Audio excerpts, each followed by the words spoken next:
Այս կոչերը ամեն ուրբաթ հնչում են Հայաստանի Հանրապետության գլխավոր դատախազության շենքի մոտ։ Արդեն 2 տարի է, ինչ նախկին եւ ներկա քաղաքական բանտարկյալների կանայք հավաքվում են այստեղ եւ նույն նամակը հանձնում գլխավոր դատախազությանը։ Մեր պահանջը մեկն է՝ ազատել բոլոր քաղբանտարկյալներին։ Այն մարդկանց, որոնք պայքարել են մեր ազատության համար, ընդհանրապես բոլորի համար, ոչ թե միայն իրանց համար։ 2.5 տարվա ընթացքում գլխավոր դատախազությունից ներկա եւ նախկին քաղաքական բանտարկյալների կանայք որևէ պատասխան չեն ստացել, սակայն դա չի խանգարում, որ նրանք շարունակեն իրենց բողոքի ակցիաները։ Սկզբից մենք 100 հոգի ավել ունեինք քաղաքական, հիմա 12 ունենք, ես չգիտեմ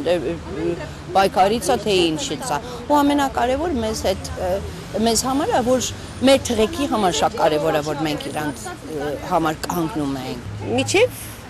մեր նպատակներին հասնենք, ազատ անկախ Հայաստան, Հայաստան առանց քաղբանտարկյալների։